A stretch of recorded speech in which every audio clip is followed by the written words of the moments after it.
Hey guys, it's Misty Gullion. I'm back to give you a few slides of notes.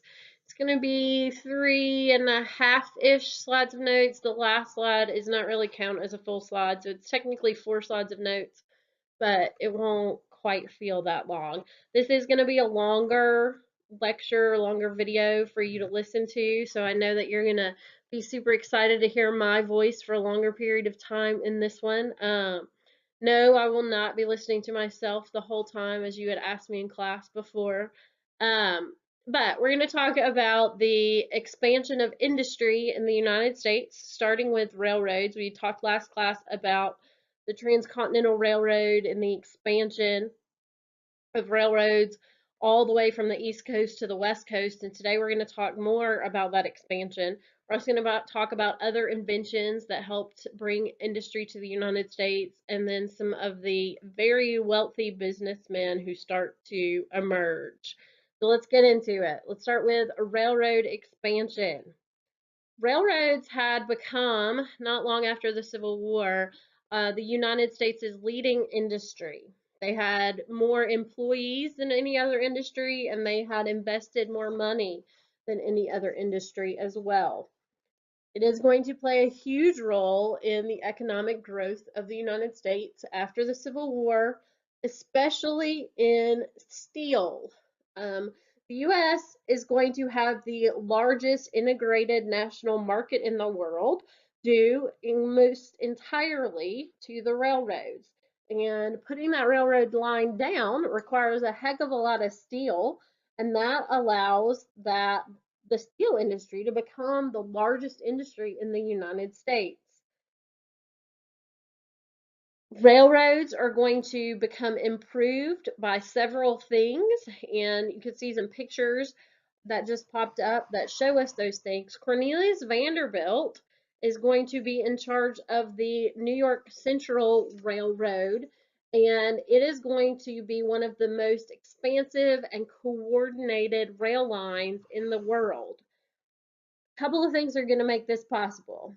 The availability of the steel rail, which we already talked about, and a standard gauge of steel. It's going to make that steel much more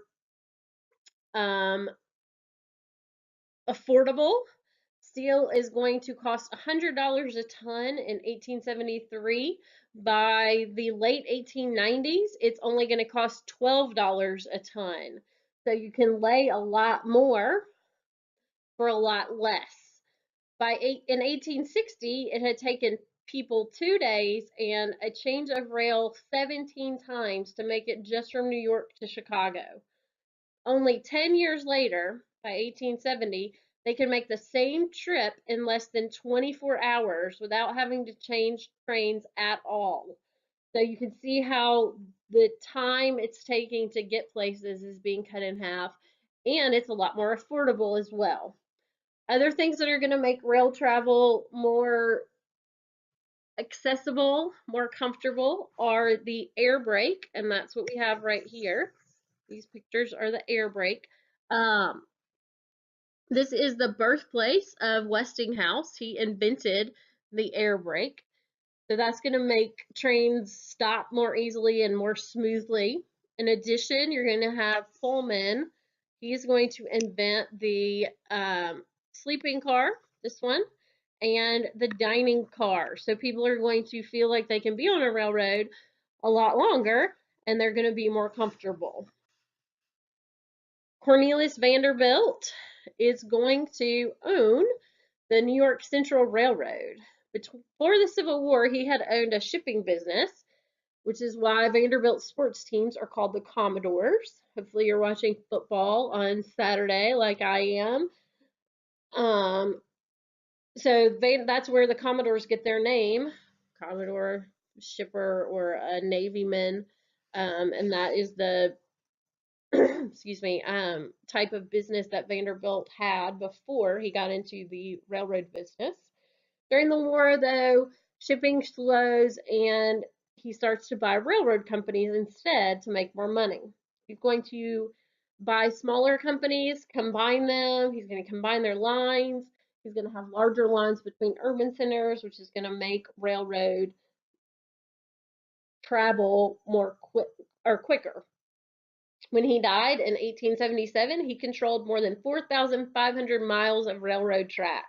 You think about that. The U.S. is about 3,000 miles straight across from East Coast to West Coast. So he is controlling 4,500 miles of railroad track.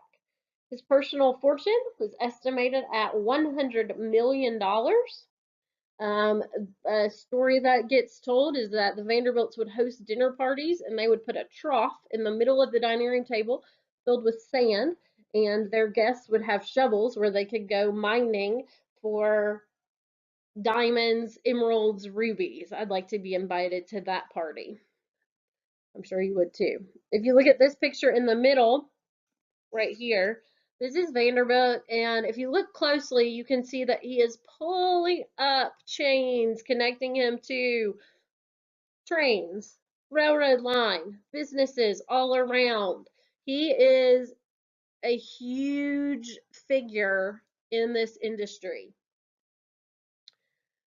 The railroads are also going to fuel the movement of people to the west.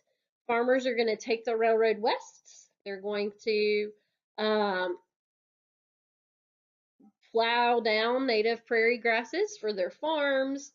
The buffalo are going to go away, as we've talked about before. Forests are going to be cut down, all in the name of progress, and in this case, farmland. And the farmers are going to use those railroads. Ranchers are going to use those railroads, not just for transportation, but also for getting their products to market. We had seen in the video, the Story of Us video that we watched before railroads, people told time completely by the sun. So there were thousands of times in the United States. Railroads force standard time. And so in the continental United States, we have 4 standard times now. Whereas before, there had been thousands, and that's all so that rail lines can stay on track. Their times can stay on track. Railroads are not all on the up and up. They are bribing their way through anytime they are sued. They are bribing their way to get people that they want elected to office. And they're also trying to prevent competition through this concept of pools. Pools basically mean that lots of different smaller companies get together and pool their resources, and by an agreement, they then share the profits so that the prices, there's no competition for price. They can set the price at pretty much whatever they want. They would give kickbacks to shippers in return for them using their tracks. They would slash rates on competing lines and raise rates on non-competing lines. That way they could make as much money as they wanted. Groups like the Grange, which we talked about in our last unit, are going to try to lobby state legislatures to regulate this huge monopoly that the railroads have over everything. And this becomes one of their huge issues in their political lobbying efforts. In 1886, though, the Supreme Court issues a ruling in the case of Wabash, St. Louis, and Pacific Railroad Company versus the state of Illinois. And that Supreme Court case said that states could not regulate interstate commerce. That is business done across state lines. Since most railroads went across state lines, states could do virtually nothing to break up the monopolies of the railroads. So it was going to be the federal government that had to step in to do that. And for a long time, they didn't. But in 1887, President Cleveland is president. He does not agree with this decision. But in 1887, over Cleveland's protests, Congress passes the Interstate Commerce Act. It prohibits rebates and pools. So it prohibits the kickbacks to shippers. It prohibits railroads from coming together in these huge conglomerates, and requires the railroads to publish their rates. So they can't just change their rates on a whim. It also meant that railroads could not charge more for a short trip than they would for a long trip. So they're really being forced to be more fair in their practices. So that is the railroads. We are now going to turn to inventions. Okay, so we're going to call this slide the miracles of mechanization. This starts way back in the early 1800s with the American system. And this guy right here, who you've probably heard of, Eli Whitney, he comes up with the idea of the cotton gin, for one thing, which really causes cotton to boom across the South, causes slavery to expand in huge numbers before the Civil War. But he also comes up with the idea of interchangeable parts, that machines should make parts rather than things being made by hand. And this is what's called the American system. It's the use of machines to make interchangeable parts. This system is really exploded by this guy, Henry Ford. Henry Ford in 1913 came up with the idea of the assembly line to make his Model T. Machines basically meant that you don't have to have skilled labor. It's very easy to train somebody to use a machine.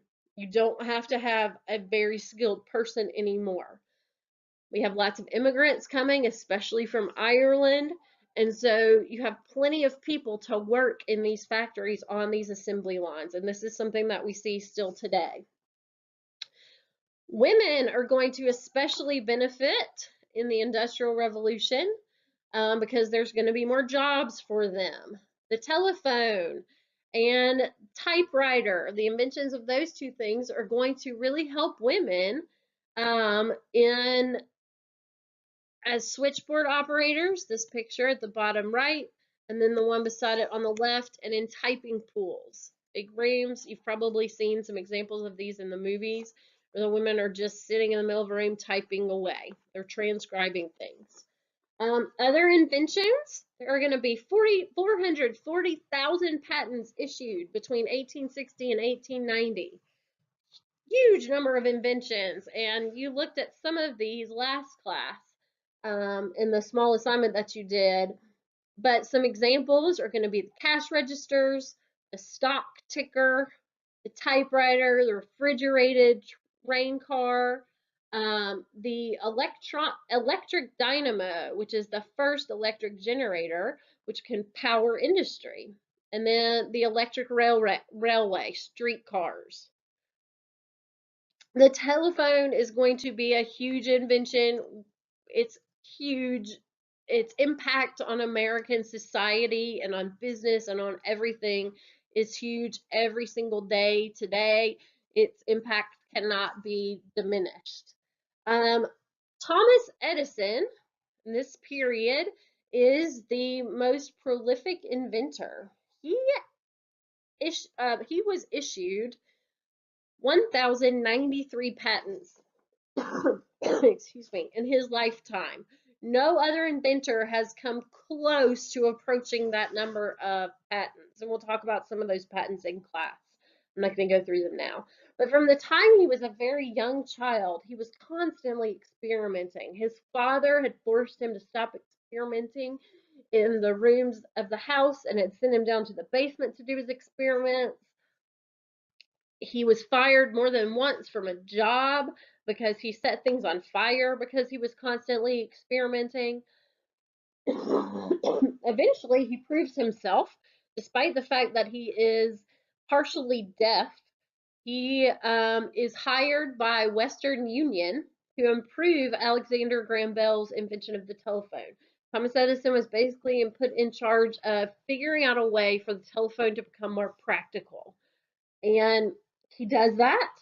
He, while he's figuring this out with the telephone, he starts thinking about the recorded voice, and he invents the phonograph, the earliest form of voice recording.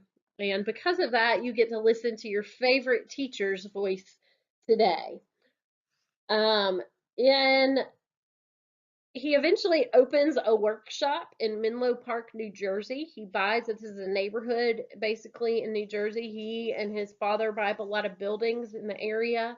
He establishes workshops, hires people to help him with his inventions. And there, on October 21st, 1879, right at 100 years before your favorite teacher was born, he invents the light bulb. Now, people had tried to invent the light bulb before, but they had had limited success with getting it to stay lit for very long. Edison, his first light bulb is able to stay lit for 13 hours. Eventually, he makes light bulbs that will stay lit for 40 hours. And this really becomes important in lighting streets as well. Um, so those are some of the inventions, the important things that are added during this time period that we still see as hugely important today. They impact our lives on a constant basis.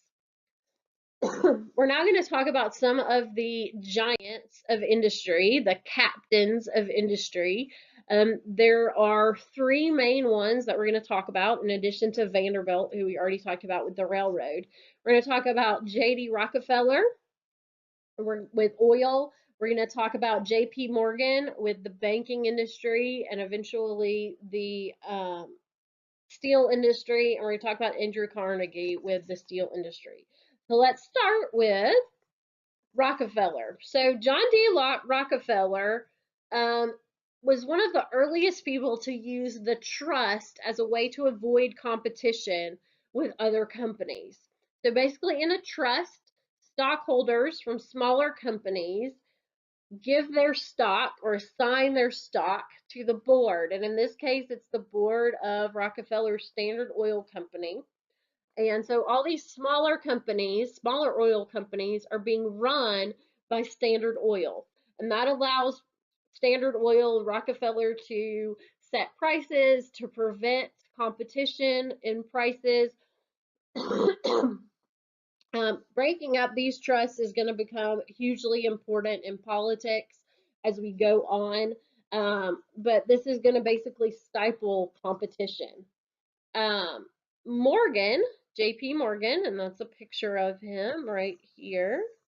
You can still hear his name today. Hear commercials for J.P. Morgan Chase. Chase is a huge bank, credit card company as well.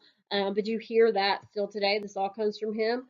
J.P. Morgan was known as the banker's banker, and he basically welcomed struggling companies into his fold. He gave them loans to help them stay afloat and advance. But in return for that, they had to allow someone from his bank to be on their board of directors. And that allowed his people to make decisions that helped Morgan and his bank. These companies and the system becomes known as the interlocking directorate right there. So that's what this is called, this idea. So in addition to these two with Standard Oil and Rockefeller and banking with JP Morgan, we also see the hugely important steel industry. Steel is going to allow the U.S. to focus on the production of capital goods. Capital goods are those goods like factories, machinery, tools, equipment, the things that you can count as capital in your business, rather than consumer goods, things that are sold to the average everyday American, like clothes, shoes, and furniture. So steel is going to allow us to stop being focused on consumer goods and start being focused more on capital goods that can help businesses. Um, in addition to that, the Bessemer process, okay, which is first pioneered by William Kelly right here, but then really it takes off under Sir Henry Bessemer. The Bessemer process allows steel to be produced cheaply and quickly, and these are examples of the apparatus that you need for this process. But what it basically does is it puts cold air into the melting process of the raw materials for steel, which allows carbon to be removed from the iron ore, which makes it stronger. And so you get stronger steel, cheaper steel in the end that doesn't break as easily. Um, so in that whole industry comes Andrew Carnegie. Okay, Carnegie is from Pitt, or he's originally from Scotland. He came from humble beginnings in Scotland. He eventually makes his way to Pittsburgh. By 1900, he has had produced 1/4 of the nation's steel. His company made about $40 million in profit every year. He of that, he annually profited $25 million. So his company's bringing in $40 million. He personally, of that, is getting over half. He eventually gets tired of the steel business and he sells it to J.P. Morgan in 1900, around 1900, around the turn of the century. He sells it for just under $500 million, which in today's money is over $11 billion. So think how huge of an amount of money that is that Carnegie sells it to Chase for. I'm sorry, Morgan for. Morgan is going to merge it with other steel companies and is going to launch U.S. Steel in 1901. U.S. Steel became America's first billion-dollar corporation.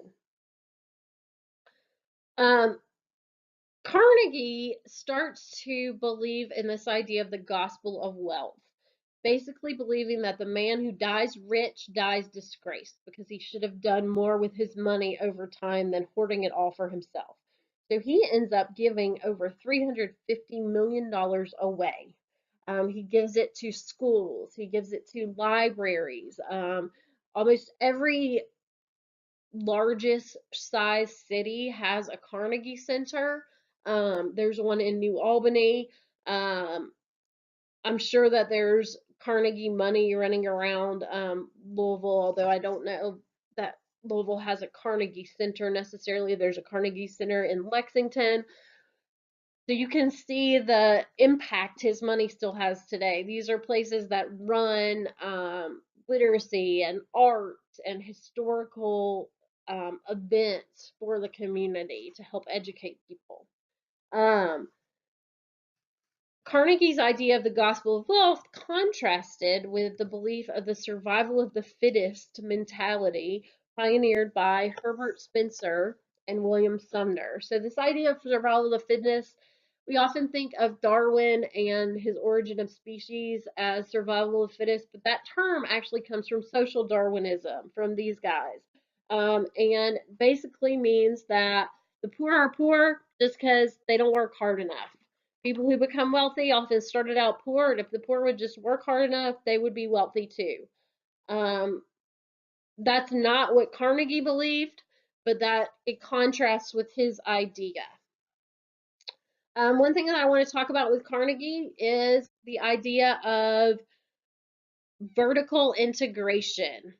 Okay, Carnegie became so wealthy because he owned all of the um, steps in a process. Okay, so he owns the iron ore mines, he owns the coal mines, he then uses those to make steel, he owns railroads, companies, he's using that steel for his own railroad needs, he's using that railroad to ship his own supplies, so he's owning all of these steps. This is called vertical integration, and that means that if you own the process, if you own every step in the process, you're going to make more money because he's making money in the iron mines. He's then making money from coal mining. He's making money on the railroads. He's making money from shipping. So he's owning all of this process, and that is the way that he became so wealthy. All right, so this concludes what you need to know for class, for our next class.